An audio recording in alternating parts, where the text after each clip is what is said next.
So you want to make a curly balloon, but you can't blow it up by breath. No problem, neither can I. Here's some ways you can do it. Hi, my name's Joy /Fairy Link from the magical land of JingJangJooJong. Welcome to this channel where I entertain you to entertain kids with simple and fun balloons that kids actually love. Now, if you're in a rush, this isn't actually the best balloon for you, as it's a bit fiddly, but it is one that you should know how to do nonetheless. So my most least likely method to advise you do is this one. You get a 160 and you thread it into a 260. The first thing you want to do, blow up your 260 all the way to the end and let all the air out, okay. And then we're going to thread our 160 into the 260. Leaving a little bit out there. Now follow it all the way down to where you feel the end of the 260 and holding on to the 260 there, just tie a knot so that the two balloons are joined at the other end. Bit of a waste of 260 there. Probably could use an old 260, and we're going to blow up the blue one, so not the yellow one, just keep that poking out and hold on to it. And then, whoa, watch the magic unfurl. Well, no, not unfurl. Watch the magic curl before your very eyes. It gives you a little one. However, I don't do this one much because it's a waste of half of a 260 and, of course, a whole 160. Unless you've got some scrap bits. Now, the next method is to blow it up and do it with your own breath. But during COVID, which is when this was filmed, you're not allowed to do that. And I can't do it anyway, but I will just show you. All you do is blow all the way to the end again, deflate. And I'm going to wrap it around my fingers, holding it, anchoring it with my thumb, making sure that there are no folds in it, there are no twists, just like a hose pipe. And ending, hopefully down. This is where you would normally blow. But as we can't, you're going to use a pump. Now, there are two ways you can do this. This one is you hold it, pop the pump on, and you're gonna sit down and hold it between your legs and pump. It's not something I like to do very much, and it's a bit awkward. Of course, the easiest one, you can get somebody else to pump the balloon for you. Remember, you might need just to twist it as you go round, twist the balloon pump because it sort of gets a bit tangled up. But you want to see me do it, don't you? So come and join me on my messy floor.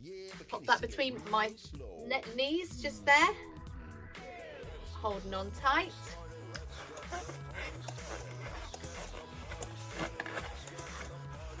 Oh, I nearly got it all the way to the end. And then you can tie that off. And that's not too bad, that, because, you know, the child can hold the other end, or you can tie it in with an existing structure that you're making. This time we're going to try it with a floor pump. So I've got another balloon.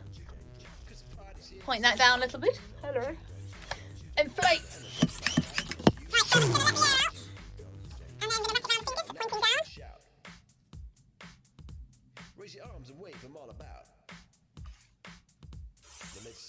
Here we go.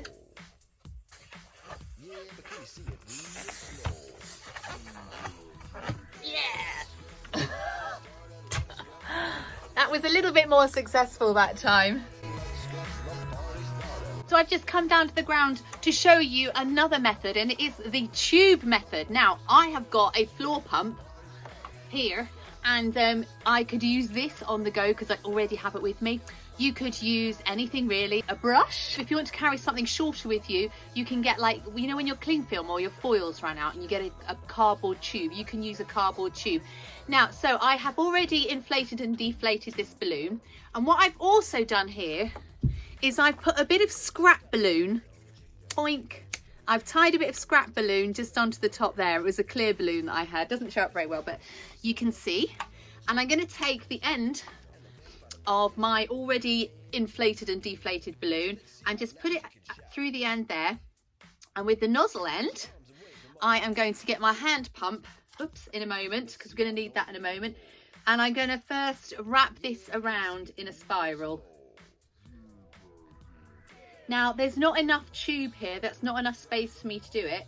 So what I have to do is, I can just do it, but we see when we inflate it, it's going to need a bit more space. So what I'm going to do is I'm just going to pull it up. Just pull my camera up as well a bit so you can see. And like a witch on a broomstick, I'm just going to anchor that between my legs. There we go. Insert balloon pump and watch the magic unfold.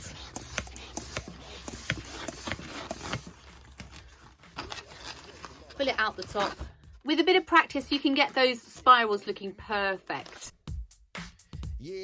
And of course, if you've got an electric pump, you can still use the hand method, and it's easy peasy lemon squeezy. As you can see, it's not the fastest balloon or the easiest, but it is a good trick to have up your sleeve. If you want to see the fastest balloons that I do, you can click on the next video. If this or any of the other tutorials I've done have been helpful to you, I'd like to invite you to buy me a coffee. It's buymeacoffee.com/joyjoy. Thank you, and I'll see you in the next video.